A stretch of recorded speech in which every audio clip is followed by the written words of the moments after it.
how can people keep strong in their faith during COVID-19 when so many innocent people are dying around them? It is hard, isn't it? I think that faith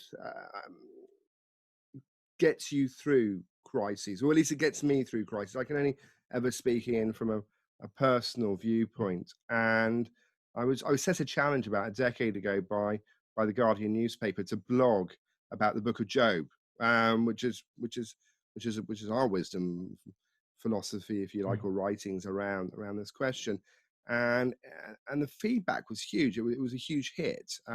It was on a What We Believe series, and the one they had before was on Kierkegaard, so it was an easier one to run. And I think in the main, people of faith, or people that have faith or a faith heritage, are able to get through crises by falling back on that faith.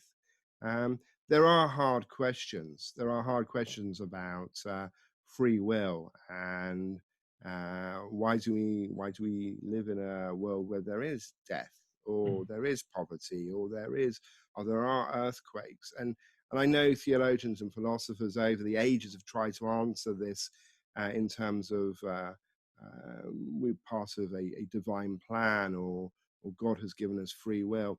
But for me, it's actually the micro rather than the macro that matters. And by that, I mean, what can I fall back on that keeps me going throughout my through suffering? And I'm somebody that's actually I'm recovering. I've recovered really. It's taken about 8 weeks from acute coronavirus. And when I was at my worst, my breathing was at a very low point. I've seen videos of myself with corona just recently. I was still broadcasting, and I don't look great. And and I remember going to bed one night, my wife saying, "Do you want me to call an ambulance?" And I just didn't want to sit in casualty for 3 or 4 hours. And apparently you don't, but I just didn't. And I thought, I just want to rest. And I realized I had been worried up to then, because it was getting worse and worse, that something could happen to me that wasn't a desirable outcome.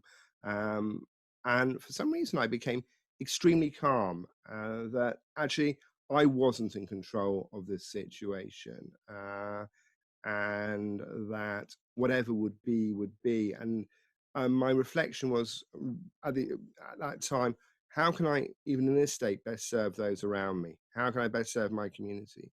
How can I my community, by the way, is the 18,000 students and staff at the University of Surrey, serviced by myself and 15 chaplains from 7 faiths in the humanist tradition. So I that was what I was doing, even when I was at my worst. And I don't know how I got through it. Some people say it's a lack of oxygen when you get this thing, and some sort of delirium even, and just keep on going. You think you're okay, and that's what kept me going, was a belief that if I was supposed to get through this, I would.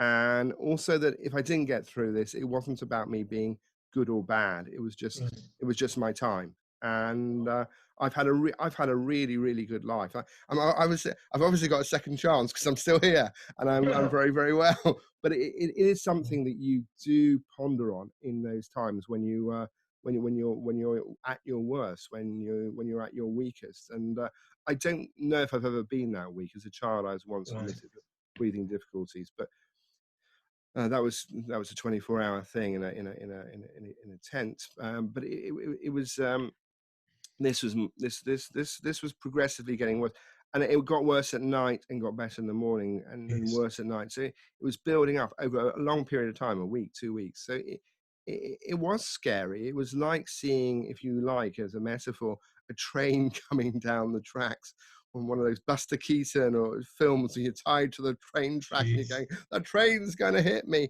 or it's going to stop, but which one is it going to be? So I found it very helpful to turn on my faith, the philosophy of my faith, the wisdom of my faith.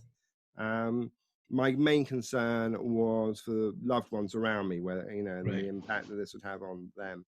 But I'm here, and I am very grateful that I'm here, and for some reason this strengthened my faith and not weakened it, and not just because I'm still alive. I don't believe in a transactional relationship with God in that way. Right. I do Yeah, believe you should pray yeah, and all that, and I do believe you have a dialogue with God. But I don't think it's a transactional thing where if I prayed a little bit more, I would necessarily survive, or if I prayed right. less, I wouldn't. But I think Right. that the power of prayer and that dialogue can carry you forward. It's If very that makes powerful. sense, But yeah, it makes yeah. perfect sense. Yeah. Wow. And Oh, did it help? somebody holding Mm, your hand through yeah. crisis. You go.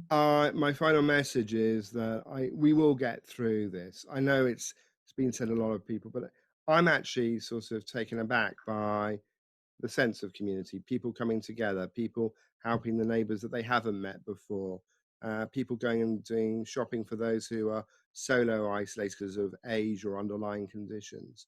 And I think that throughout this corona crisis, we've I've seen some silly things, but I've also seen the best of humanity, people coming together, reimagining and reinventing community. And I hope we take that spirit forward. I'm very aware that I'm living in a city which still talks about the Blitz spirit, and I think some of that has come back.